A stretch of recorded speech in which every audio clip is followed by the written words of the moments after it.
Hello, hello. Welcome to Foreignsics, the What is Life podcast, where we make the uncomfortable comfortable. I'm your host, Zafreen. Thanks for being here today. As always, these thoughts and opinions are completely our own, and you're here to hopefully hear about life and maybe just have a space to feel heard and seen. And if not, no worries. Appreciate you being here. So today, we're going to be focusing on glass ceilings and something I feel like a lot of people can really relate to. And to help me talk about this topic, I have one of my best friends joining us, Mr. Denzel Woode. Denzel, if you'd like to just go ahead and introduce yourself. Hello, Happy New Year. Cheers. Cheers.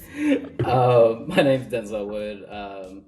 I guess Dr. Woode. I am a general surgery resident in my fourth year at the University of Washington. I grew up in Maryland, Zafreen.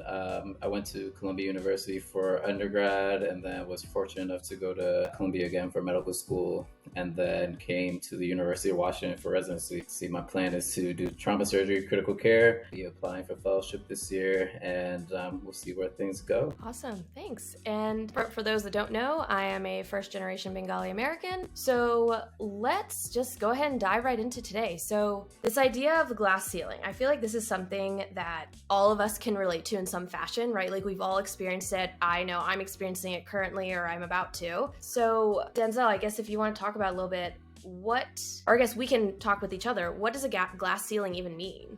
Yeah, I mean, glass ceiling is a little bit different depending on the person. For me, I'd say the glass ceiling is what you feel like is the barrier to get to your next step or to your next goal.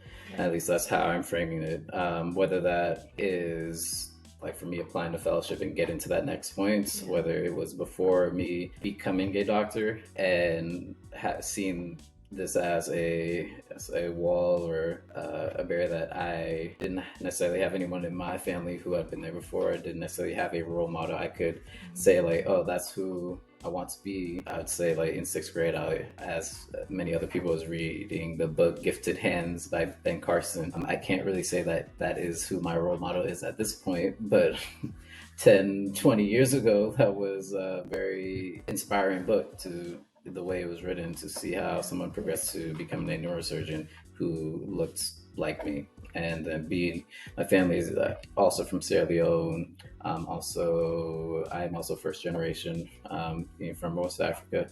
And even knowing that, I knew after the fact that like my mom wanted to be a doctor and she loves science and medicine, but that was not something that she could kind of see herself becoming because of being an immigrant to the U.S., being a Black woman now that she was in the U.S., not just an African woman and all that comes with that. And me being able to reflect now and seeing like I've broken through a lot of glass to get to where I am at this point, and I don't take that for granted.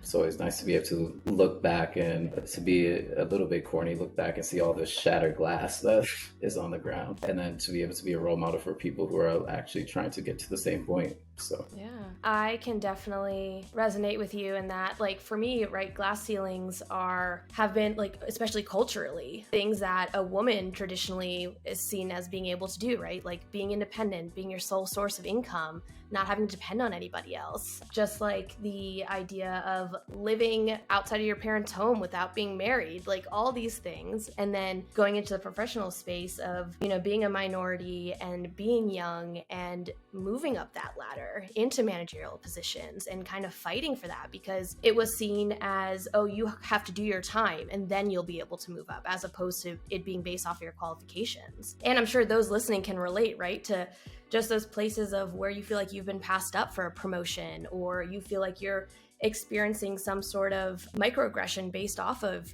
whether that's even amongst like your relatives, your peers, like people that just because you're young, you're automatically inexperienced, you automatically don't bring something to the table, which isn't necessarily true. And Denzel, one thing you were saying actually that made me chuckle a little bit inside my brain is when you were talking about all the glass that you've broken, and just looking back at that, it just makes me think that down the road we'll have created a beach, because isn't sand just broken glass? And we get to create a nice little escape for ourselves. I like beach. Beach is good. Beach is good. Yeah, beach is good. Oh man. Good times. In terms of glass ceilings, what would you like to share about something that I guess maybe some pivotal glass ceilings you have broken through, or maybe some that you're currently navigating? I would start, I mean, I think the most obvious is becoming a physician, becoming a doctor.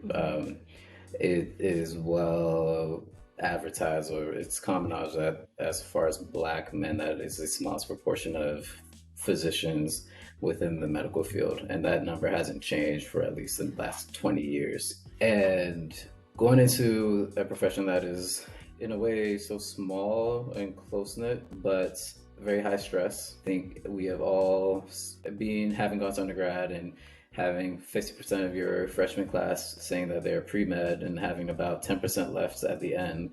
There is a filtration that goes through, and where you get that support to keep going is difficult, and that is kind of part of the process, and no one is necessarily there telling you like, no, keep going, or no, keep doing this, or no, this is how you should fix that, to both in undergrad and even the medical school part to get to residency and decide on a specialty. Kind of the same thing happens, where depending on what role models you have, or if you have parents who were in the medical field and have that experience already, you are going to be at a different starting point than other people. Whether or not that affects you and how that affects you, you won't know at the time necessarily. You just know that there's this place I want to get to and I don't know how. And sometimes some of it takes a lot of self-confidence, even some of it's a little naivety to just say like, no, I got this. Fake it till you make it. Just like sometimes, yeah, that's how things kind of go. But I do think it's important to know who is there supporting you and who has your back. Don't lose those contacts who have always been there supporting you and giving you advice, or just there to say like, no, I believe in you, keep going. Even if they don't know how you're going to get there, if just building that support network is huge. I think all the way back, like I've told you, I still talk to my high school track coach. He didn't help me get into medicine, but he helped me grow up and become a man and become independent. For context, I ran track and field. I ran the 800 in high school, and then carried on to do that in college. Was walked on, and then ended up running at, not only making the team, but running at many of our like competitive meets and our relays and such. And a lot of that is just having that support there and knowing who's there to have your back, and leaning on those people who show interest in you. And when there's an opportunity that comes your way, whether if it's track, like they give you a race and like, hey, go run this race that's a little bit higher than, you're racing people who are a little bit faster than they expect you to be, versus if it's like going into medicine, it's like getting a research project or taking the advice on how to study and just taking that and running with it. Don't ignore those opportunities. Take them as they come, because other people are ignoring it and they're going to miss out on that aspect. And I think some of that is what definitely helped me, just trusting the people who found an interest in me and saw something in me and keeping them in my social network, in addition to taking those opportunities for research and such as they came about. So for those people that found that interest in you, was it that they reached out to you or you had to reach out to them? I think it varies. Sometimes it's a two-way street, especially when it's almost innate, like I see something in you. It's not like it can work in a bunch of different ways. You can, when you have a goal that seems far away, you have to make steps to get there, and it's very hard to put together those steps if you don't even have an idea of where that is, where you're going. Just like literally planning a road trip, but in between you're finding all these people who can help you along the way. And I say those people found an interest in me is because I had an interest in what they were doing, and I was just working hard, and from that, whether it was like research in undergrad, whether it's like track and field, whether it's research in medical school, whether it's on my rotations, people wrote me letter of recommendations. It's just being able to show your character and show your character, knowledge base, work ethic, and your genuine interests, and being able to understand and present who you actually are for people who say like, okay, no, there's something that I see in you, and I don't know if you see it in yourself yet, but I'm going to help you along the way. Yeah, I mean, that's really awesome to hear. And my experience has been very different. I've always had to seek out those individuals. And it wasn't until I put the first step forward that then it was reciprocated in the way that you've spoken about. And it's so interesting because in many ways, in a lot of spaces I've been, I've just felt like another cog in the wheel, as opposed to, even though like I bring amazing qualifications, amazing things that sets me apart from others. And I feel like I've always had to do extra work to show that. And when I have, it's never been enough. It's always been like, oh, well, what else can you provide? Or like, you know, you need to, once you hit this goal by this time, then we'll consider like moving you up. Even just thinking about like who I've found now, like I'm so appreciative that I have found them, but I've had to put the work in to do that. And so it's really interesting just to hear like how your experience, and I'm really happy that that's been your experience, because I know now that I've kind of figured out what feelers I need to put out there, I definitely have felt it become a lot easier than it was before. Because before I was just like stumbling in the dark. Like I have no idea what is going on. I'm doing everything that is different than anyone that looks like me, at least to my knowledge currently. And that's been something it's been challenging to navigate at times, because I don't necessarily have anybody that I can reach out to. And for those that I do, their experiences only can go so far with how much they can resonate. Yeah, I mean, I would definitely say that, especially in the moment, I didn't necessarily know who were the people that were there always like behind me and supporting me, or like in the background trying to push things forward for me.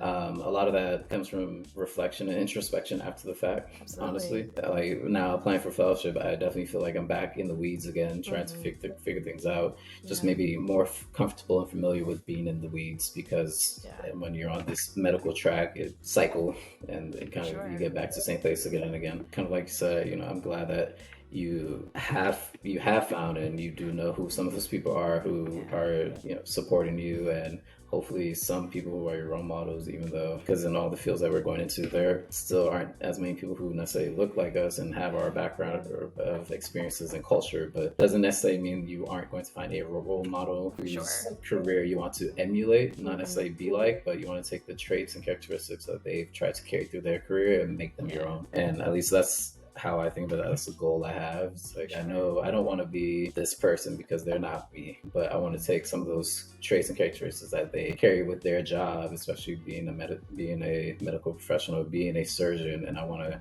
take those and make them mine in the way that I'm going to present it for myself. Yeah, absolutely. And I mean, just hearing you say that, it's also one of those things too, that it's going to be multiple people. It's rarely ever going to just be one individual that provides all those resources and support that you need. And I'm just thinking about something that I'm going through currently is I'm going to be navigating a new situation where I'm going to essentially try and figure out what is my ceiling. And I am at a place now where I kind of know what questions to ask to be able to identify that in a way that just helps me just be more knowledgeable. And I think that's so important, of once you're able to recognize what your ceiling is, then see what you want to do about it. Specifically, right? It's like at a job, it's like identifying, you know, what is my career path, and then acknowledging and sharing what my goals are and if those two align and how long they align. Because then once they don't anymore, I need to then have a real conversation with myself of, okay, is this ceiling worth breaking here, or do I need to then take that elsewhere? And I'd even add to that, like sometimes when you're doing that introspection and reflection, the other question is that an actual ceiling? Is that an actual barrier to my progress, or is that something that I am putting the pressure on myself to do, and it's actually something that I can, it's a bar that I can walk over. It's not actually a roadblock. That can be difficult to elucidate depending on the scenario, the profession, the career path, what your goal actually is, and being able to sit down and plan that, and having people who you can talk to about that. Absolutely. Huge, whether that's those role models in the field, those people in your support network, whether they are in or outside of your field, those family members you trust to talk to, if they are, because everyone's family is different, but if they're part of your support network, then they're there to be leaned on for sure. Absolutely. So I really appreciate your comment you made about how ceilings can be perceived as opposed to actually being there. Like if we're the ones inhibiting our growth versus our environment. environment. I definitely feel that way in certain situations. So like, for example, professionally, a lot of times at first I'm trying to identify like, okay, is there truly a glass ceiling here? Like, what is happening? Is it just me? Do I need to like gain more qualifications, or is something else at play? And then there's that other piece of culturally where I feel like that ceiling isn't really there. And that's more just like tradition being pushed down, or essentially, yes, being pushed down, generation by generation. And it's all about your mindset and how you handle that. Because I just think about even most some ceilings that I definitely had to break of, being a girl going to college. Like, first of all, me just even staying at college, right? Like being in the dorms as opposed to commuting was such a snafu and took so much convincing, I guess is the best way to put it. Yeah. I vaguely remember that conversation, or you tell me about those conversations. Yes. And every single time I talked to my mom, it ended up being a conversation of like, oh, why don't you come home every weekend? You can't be doing anything good if you're there on the weekends. And I'm like, oh, okay. It's like things like that where it's like, yeah. I don't know who's feeding you these things, what TV you are watching that is making you think, like, I don't know what you think is happening in the real world. The uncut TV. Yes. And it's like, and it's those ceilings, right, that you have to then break through, which are exhausting because it's like a constant berating of like, the same conversation over and over again. And it was so helpful to lean into my support system to, even though they didn't necessarily understand, I could then at least vent to them and like release some of those emotions to then help me push through. And eventually it got to the point where I was like, okay, great. Like I have shown that based off of, I had basically, I don't want to say invalidated, but the word isn't, I basically showed my mom, no, but, no. Take that, Mom. No, but like, right? I was good. But it's like, you think about, right, like the reason they're saying these things is because, in their mind, they like want the best for you, right? Because it's like, as a woman, you're carrying on the family name and there's like all this, like so much more, in my opinion, very unfair pressures and societal expectations that a female has to present themselves a certain way and not the man ever. And so it was just funny because I would constantly have to have these conversations as opposed to my siblings. I have 3 brothers, right? That they didn't have to do any of this. And here it was where it's like, oh, Zafreen, if you carry yourself a certain way, like, what are people going to think? That's that example of, it's all about your mindset of how you react to that ceiling. And so for me, it was being like, well, I know what I'm doing. And if anyone has anything to say, they can come talk to me about it. And that was something that was very different for my mom to hear because she was like, what do you mean? And I'm like, if they got something to say, like, I am more than willing to have a conversation with them. And that's very unheard of, right? Like that directness is not something that culturally, my family is used to. They're used to more submissive women, more women that just sit back and quietly, as opposed to me where it's like, no, like I don't want to have to depend on people because I don't want to be controlled. Yeah, I feel like one aspect not everyone will always know is like how does your culture affect your outlook on different things, and depending on what you've been exposed to before, you may or may not understand what another person is going through to reach their goals. On the flip side, you can help as much as you can, and sometimes just be there to listen. But sometimes the limiting factors is somebody's family, or the flip side, sometimes their secret weapon in a way is their family, whether that is the privilege from their family. That can be one, sure. We're kind of all familiar and aware of that. Or that's just from having having a badass mom or just people who you also see as your own role model, which is why forever thankful and grateful for my grandmother, who she was essentially my preschool, and she essentially gave me a head start. My mom, who once my grandmother got older, is my mom specifically, who was always pushing me to keep going further and not to limit myself on whether it was tests or college applications or where to go for school until I had that ingrained in myself. Or my dad doing the same thing, and then also just taking me to all these tests and classes and track meets and all these things. Yeah. And so I even give a shout out to my little sister, for who I still believe is smarter than me. But yes, shout out to Denise. It's a little rocket scientist. That family component is still huge, and not just family, but your close circle. And I think I've said this before. You are who you surround yourself with, and you are a reflection of that. So keep the people around you who support you and who are going to help you move along the way, because that's you need that support, you need that strength to make it to whatever your next steps are. Whether that is you need to know who your close circle is and be able to trust them. For sure. Hearing you talk about that, you gotta put in the work, and it's gonna be hard. There's gonna be highs and lows, and that's totally okay. And in order for you to break that ceiling, it's gotta be you. Like, you know, they're those people that can absolutely help you, but at the end of the day, it's you got to be the one to take that action. So like what I'm hearing is what we've kind of talked about, right? Is, you know, once you've figured out what your ceiling is, once you've identified like what's going on, you then have to figure out what is it you're gonna do about it, right? Like, is this something that you want to push through, or is it what is it you want to do about it? And then, you know, setting some goals to make that happen, and then figuring out like who those people are, right? So it's like people are resources in general, whether it's, you know, family or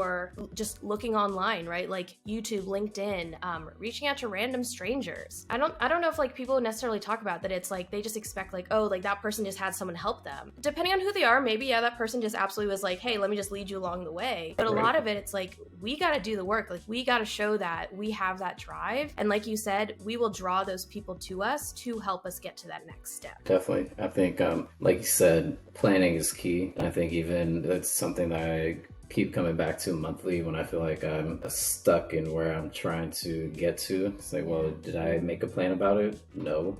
Well, all right, go back to the drawing board. Yeah. Why do you think you're not going anywhere if you didn't pull up a map? Yes. But in all seriousness, it's important to have some type of plan on how you're going to get there. Yeah. And that plan is going to change as you get through step by step. And then you adjust as you go on the way. Kind of like you said, that that end goal will be fluid. It may not be the end goal you started with, but if you keep reflecting and keep updating that plan, it will be the place you wanted to get to. It just may not be the place you want to get to 12 months ago. It's the place you want to get to like 4 months, 6 months, 8 months into your journey. It's 100% fluid. I mean, it's not going to happen overnight. It's going to take time, and you're not going to figure out what that is until you start doing the work. And, you know, sometimes we may experience some setbacks, and that's totally okay, because as long as you recognize what is it that you have to do and then reevaluating when you're hitting those roadblocks, I think that's really important. Definitely. I think this is a good kind of place for us to start closing out. Is one thing that's really helped me is just essentially shooting my shot, figuring out who is it that I need to talk to, whether that's just, I don't know, it can be absolutely terrifying for some people, but just like reaching out to random people, whether that's your peers, like it starts small, right? Like people that you would feel comfortable reaching out to, and then maybe they can, you know, put you in the right direction. And a lot of it could just be like, whether it's super focused or saying like, hey, I just need a brainstorming session. I think those help immensely. Because I know for myself, I recently had one of those where I was like, you know, okay, I want to get to this next level. What is it that I need to do? Like this is what I'm thinking. Is that in the ballpark? And like, do you have any advice of maybe some people that I need to reach out to be an ally to help me get to that next step? That's definitely something navigating right now. For sure.